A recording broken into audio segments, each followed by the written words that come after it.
Hello students. तो हम discuss कर रहे थे अल्जाइमर डिजीज़।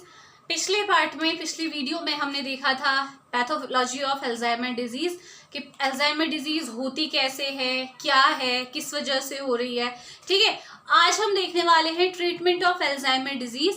बेसिकली हम किस तरीके से, कौन सी ऐसी ड्रग्स हैं जिन्हें यूज़ करके हम अल्जाइमर डिजीज़ को ट्रीट कर सकते हैं। सबसे पहली बात, अल्जाइमर डिजीज क्योंकि न्यूरो डिजेनरेटिव डिसऑर्डर है तो इसको प्रॉपर पूरी तरह से क्योर करना तो नामुमकिन है।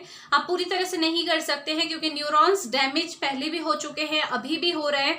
हाँ, कुछ ऐसी मेडिसिन जरूर हैं जिसके थ्रू हम न्यूरो डिजेनरेशन को थोड़ा कंट्रोल कर सकते हैं, बट कंप्लीट क्योर इसका पॉसिबल नहीं है। तो Alzheimer disease like Parkinson disease में भी हमने यही बोला था कि वहां पे भी हम केवल सिम्टोमेटिक रिलीफ देते हैं। हमें पता है कि डोपामिन का लेवल कम है तो हमने ऐसी मेडिसिन दी जो डोपामिन के लेवल को बढ़ा रही थी। हमें पता था एसिटाइलकोलिन लेवल बढ़ा हुआ है तो हमने ऐसी मेडिसिन दी जो एसिटाइलकोलिन के लेवल को कम कर रही है। इट मींस हम केवल सिम्टोमेटिक इलाज करते हैं, है ना। तो सेम अल्जाइमर डिजीज के साथ भी है, यहाँ पे भी हम सिम्टम्स को ही इम्प्रूव करने की सोचेंगे। हमें पता है कि प्रॉब्लम कहाँ आ रही है, मेमोरी में। इंसान भूल रहा है, उसकी याददाश्त जा रही है, उसकी कॉग्निटिव एबिलिटी जो है, उसकी डिसीजन मेकिंग पावर, उसका डेली रूटीन की एक्टिविटीज को परफॉर्म करना, थॉट प्रोसेसिंग, ये सारी चीजें अफेक्ट हो रही हैं। तो यहाँ पे हमारा मेन रोल क्या रहेगा, किसी भी तरीके से हम इन सिम्टम्स को इम्प्रूव करें। पूरी तरीके से तो हम ठीक नहीं कर सकते, बट स्टिल इसमें इम्प्रूवमेंट आ सकता है। तो वो कौन सी मेडिसिन है जिसके थ्रू हम ये कर सकते हैं। इसके अलावा हमने ये देखा था कि जो आपका अल्जाइमर डिजीज के जितने भी पेशेंट होते हैं उनके ब्रेन में एसिटाइलकोलिन का लेवल क्या रहता है, आपका कम रहता है।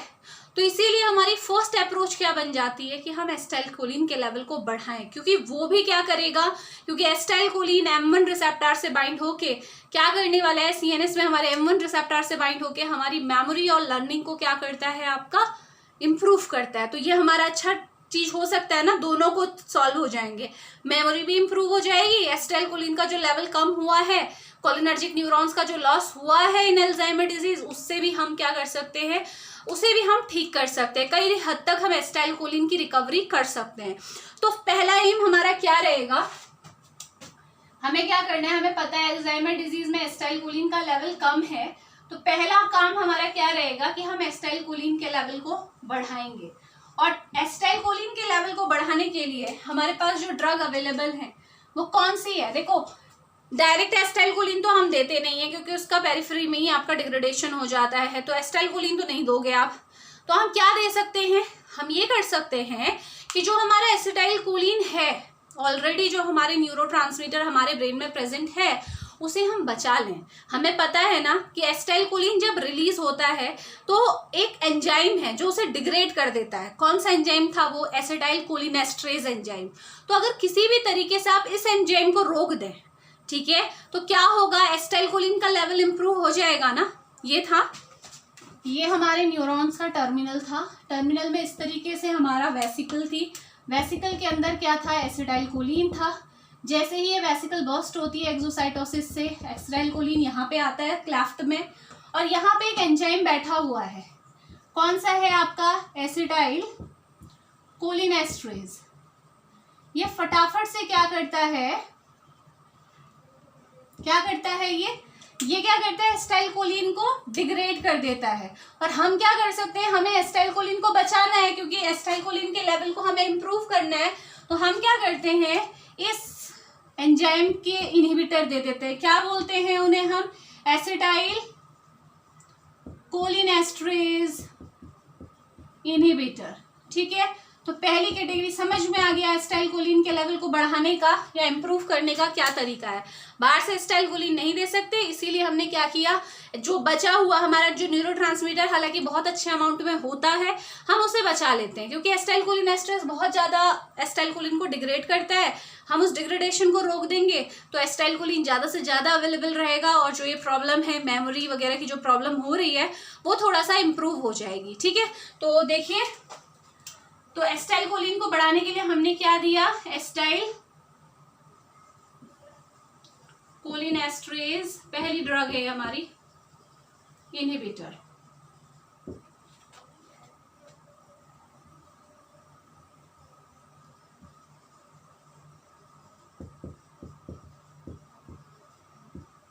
कौन कौन सी आती है ड्रग इस कैटेगरी में?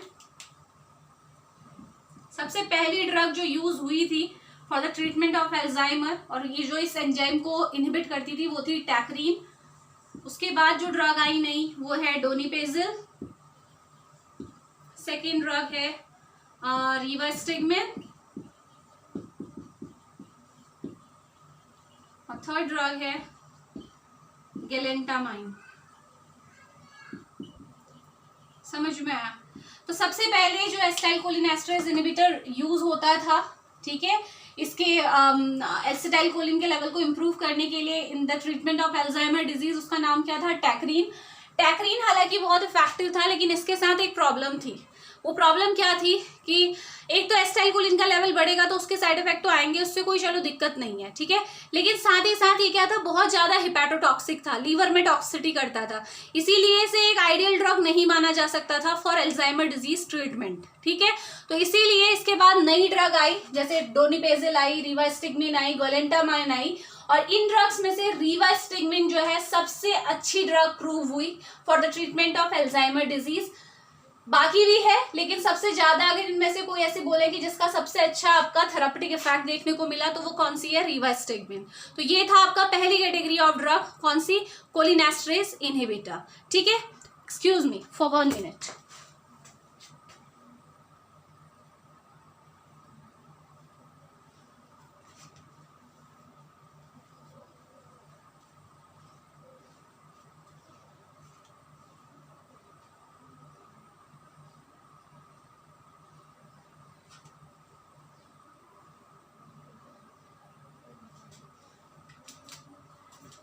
ओके, तो ये थी आपकी first category of drug, cholinesterase inhibitor. अब इसके अलावा कौन सी ड्रग यूज होती है for the management of Alzheimer's disease?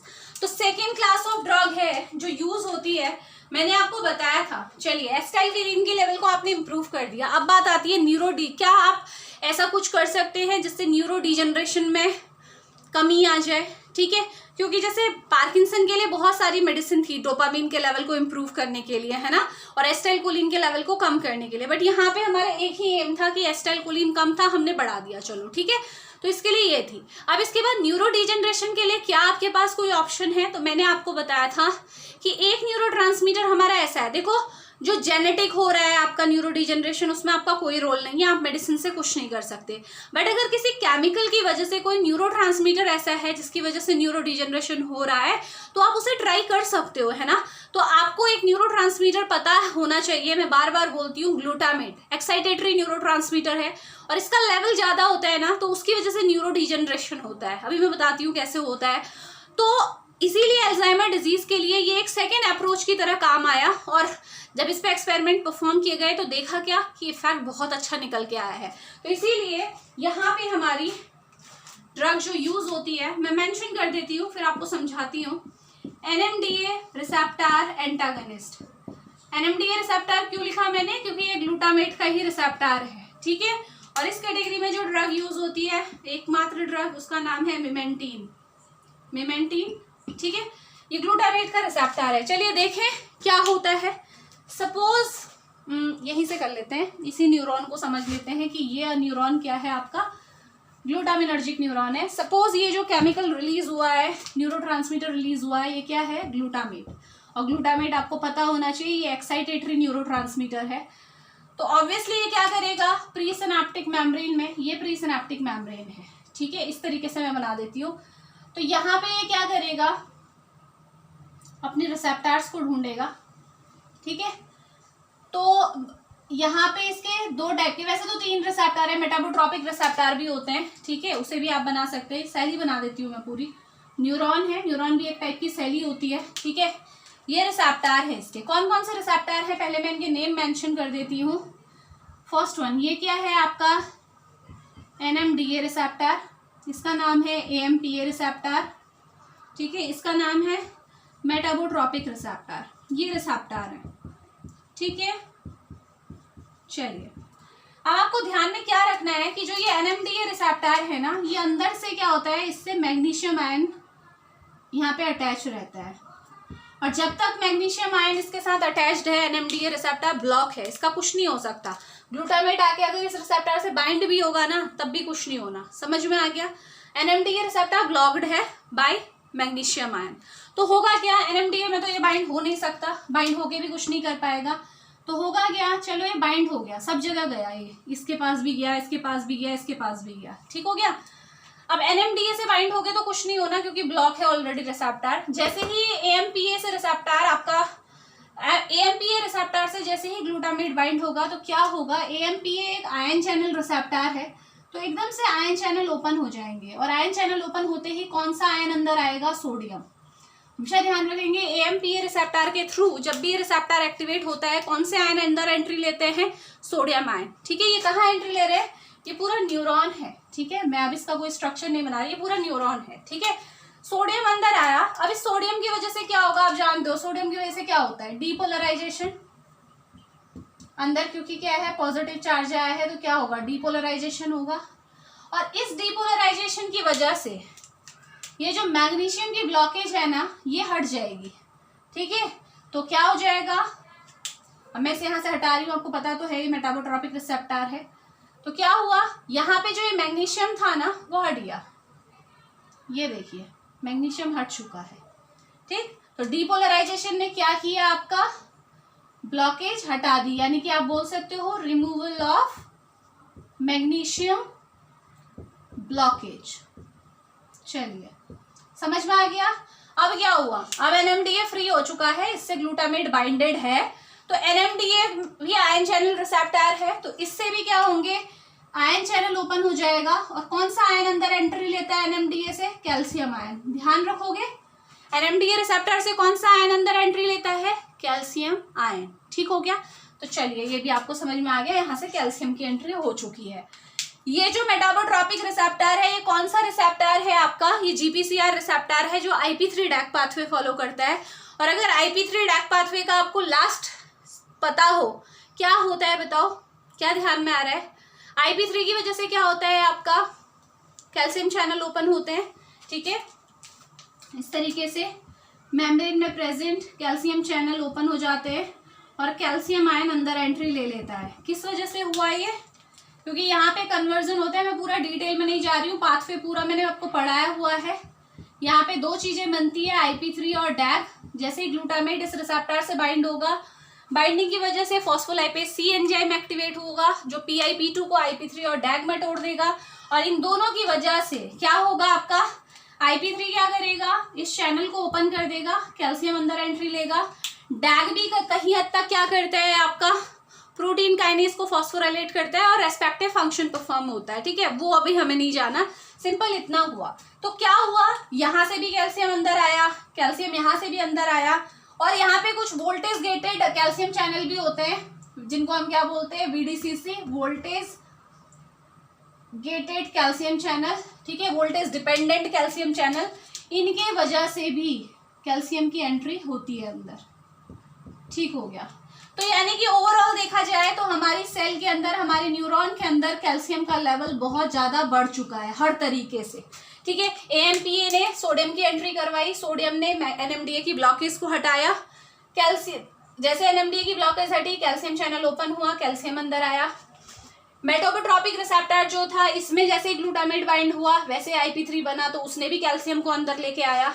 Voltage dependent calcium channel थे, वोल्टेज पे डिपेंड करते हैं, जैसे ही उन्हें अपना प्रेफरेबल वोल्टेज मिला वहां से भी कैल्शियम अंदर एंटर आया। तो ओवरऑल आपका कैल्शियम का लेवल सेल के अंदर बहुत ज्यादा बढ़ गया। अब ये कैल्शियम क्या करता है देखो। ठीक है, इस कैल्शियम की वजह से क्या होता है आपका, पहली बात प्रोटीएज आपका एंजाइम है ये एक्टिवेट हो जाता है, NO फॉर्मेशन स्टार्ट हो जाती है, नाइट्रस ऑक्साइड आपका फॉर्म होता है। ठीक है, 1 बाय 1 मैं आपको बता रही हूँ।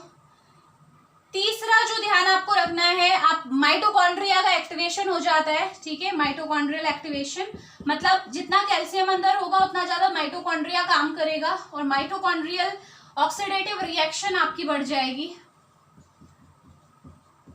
माइटोकॉन्ड्रिया के अंदर जो रिएक्शन होती है वो आपकी बढ़ गई। ठीक है, अब देखो क्या होगा, माइटोकॉन्ड्रियल ऑक्सीडेटिव रिएक्शन की वजह से क्या होता है मैं आपको बता दूं, माइटोकॉन्ड्रिया के अंदर क्या बनता है आपका, एटीपी बनता है, आप जानते हो, लेकिन एटीपी के साथ साथ में आपका क्या बनता है, रिएक्टिव ऑक्सीजन स्पीसीज भी बनती है, आरओएस, जिन्हें हम फ्री रेडिकल्स बोलते हैं। ये फ्री रेडिकल्स अगर आपके फटाफट से न्यूट्रलाइज नहीं किए गए, इनको न्यूट्रलाइज करने के लिए एक एंजाइम होता है हमारे पास वैसे, सुपर ऑक्साइड डिसम्यूटेज इसे बोलते हैं। इस एंजाइम की वजह से ये क्या हो जाते हैं, आपके न्यूट्रल हो जाते हैं, तो कोई दिक्कत नहीं आती। लेकिन अगर किसी भी वजह से ये रिएक्टिव ऑक्सीजन स्पीसीज ऐसी की ऐसी रह गई, आरओएस इसको न्यूट्रलाइज नहीं कर पाए, या एसओडी की डेफिशिएंसी हो गई किसी भी वजह से, तो क्या होगा, आपका रिएक्टिव ऑक्सीजन स्पीसीज न्यूट्रल नहीं हुई, तो ये क्या करेंगी आपकी, ये सीधे सीधे मेम्ब्रेन को डैमेज करेंगी। जो आपकी न्यूरॉन की मेम्ब्रेन है वहां पे जाएंगी और मेम्ब्रेन को डैमेज करना स्टार्ट कर देंगी। Same with protease and NO, ये जो प्रोटीएज, एनओ और आरओएस, ये तीनों ही मिलके क्या करने वाले हैं, ये क्या करेंगे, आपका मेम्ब्रेन डैमेज करेंगे। और मुझे लगता नहीं है, अगर इतना मैंने आपको बता दिया तो आप समझ जाएं कि अगर मेम्ब्रेन डैमेज हो गई तो क्या होगा, न्यूरॉन की मेम्ब्रेन डैमेज हो गई है तो क्या होगा, क्या होगा भाई, न्यूरॉन की मेम्ब्रेन डैमेज हो गई तो न्यूरॉन पूरी तरह से क्या हो जाएगा, आपका उसके अंदर का कंटेंट बाहर आ जाएगा, यानी कि न्यूरोनल डेथ हो जाएगी। तो समझ में आया, ग्लूटामेट की वजह से, एक ग्लूटामेट था जिसकी वजह से क्या हुआ, है ना। बात ये है कि कुछ चीजें तो हैं, जैसे प्रोटीएज, एनओ, इन्हें तो प्रोटेक्ट करने के लिए कुछ नहीं है। हाँ, आरओएस से आप बच सकते हो अगर आपके पास सुपर ऑक्साइड डिसम्यूटेज एंजाइम है। अगर इसकी कमी है, जो कि एज के साथ साथ कम हो जाता है, ठीक है, तो क्या होगा आपका, ये आरओएस को न्यूट्रलाइज करने का कोई तरीका है नहीं, तो आपका क्या होगा, आरओएस, रिएक्टिव ऑक्सीजन स्पीसीज यानी कि फ्री रेडिकल, मेम्ब्रेन को डैमेज करना स्टार्ट कर देंगे। तो समझ में आ गया ग्लूटामेट का रोल। अब मुझे बताओ क्या कर सकते हो, आपको पता चल गया मेन कल्प्रिट कौन है यहाँ पे। आप किसी भी तरीके से अगर इस रिसेप्टर को, एनएमडीए रिसेप्टर को ब्लॉक करवा दो, क्योंकि देखो कैल्शियम की एंट्री कहाँ से हो रही है, मैक्सिमम एनएमडीए रिसेप्टर से, सबसे ज्यादा यहीं से हो रहा है शुरुआत, ठीक है। और अगर इसी रिसेप्टर को तुम ब्लॉक करा दोगे ना, तो फिर कुछ दिक्कत नहीं आने वाली, आपको एएमपीए या किसी और को करने की जरूरत नहीं है।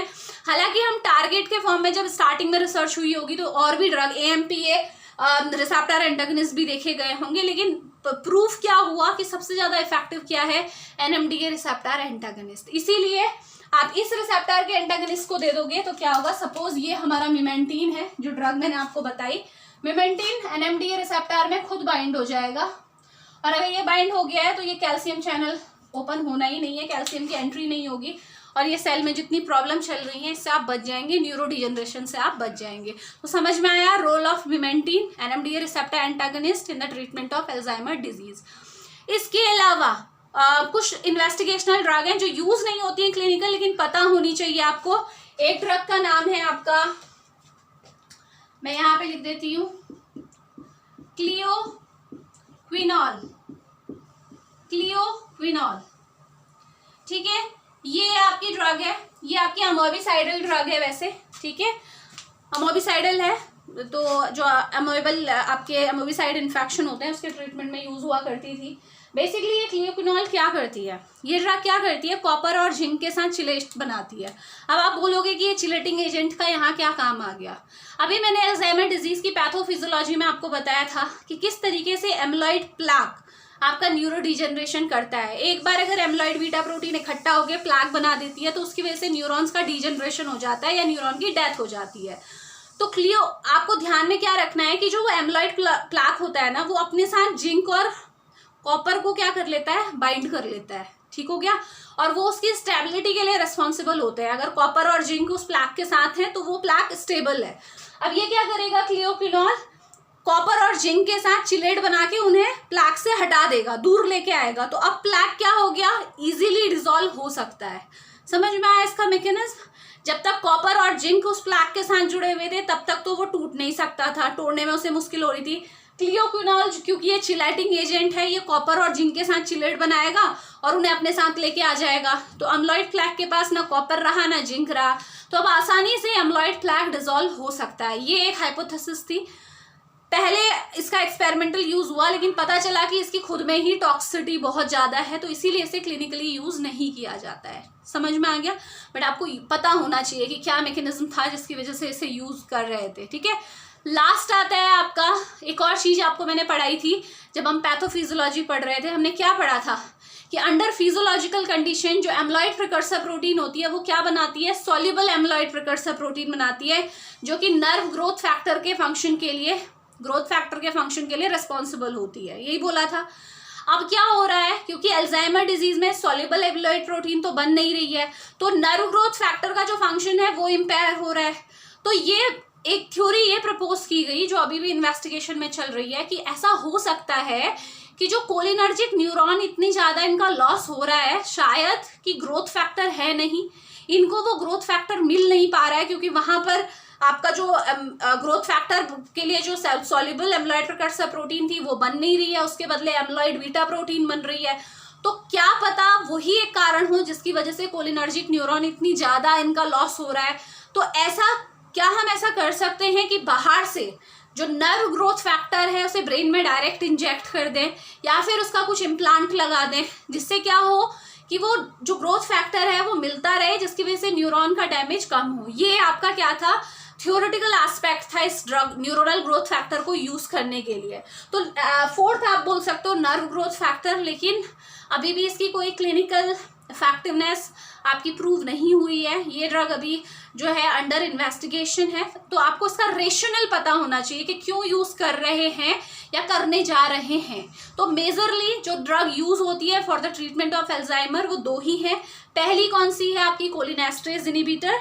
क्यों यूज हुई, एसिटाइलकोलिन के लेवल को इम्प्रूव करने के लिए, ताकि हमारी मेमोरी जो इम्पेयर हो रही है उसे थोड़ा बहुत प्रिजर्व किया जा सकते। पूरी तरह से तो हम कर नहीं सकते क्योंकि न्यूरॉन डैमेज हो रहे हैं हिपोकैम्पस और आपके प्री फ्रंटल कॉर्टेक्स के। और दूसरा हम कर सकते हैं न्यूरो डिजेनरेशन को रोकने का। बाकी हम जेनेटिक चीज़ों पे नहीं जा सकते, लेकिन हाँ अगर किसी न्यूरोट्रांसमीटर की वजह से दिक्कत आ रही है तब हम काम कर सकते हैं। तो हमने वही किया। हमें पता था कि ग्लूटामेट की वजह से दिक्कत आ रही है, न्यूरोनल डेथ हो रही है, तो हमने ऐसी ड्रग दे दी जो ग्लूटामेट के एनएमडीए रिसेप्टर को ब्लॉक करती हो, ताकि ग्लूटामेट की वजह से जो कैल्शियम का लेवल अंदर बढ़ रहा है, जिसकी वजह से इसको बोलते हैं एक्साइटोटॉक्सिटी। ये पूरा मैकेनिज्म है एक्साइटोटॉक्सिटी, अलग से मैं नहीं पढ़ाऊंगी, यहीं पे कवर हो गया है।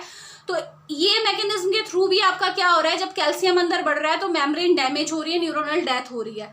तो इसीलिए हमने सेकंड क्लास यूज की एनएमडीए रिसेप्टर एंटागनिस्ट, जो कि है मिमेंटिन। बहुत टाइम आपके कॉम्पिटिटिव एग्जाम में क्वेश्चन पूछा गया है, ठीक है, कि एनएमडीए रिसेप्टर एंटागनिस्ट कौन है, क्योंकि एक ही है आपकी है मिमेंटिन, जो सबसे ज्यादा पॉपुलर यूज होती है।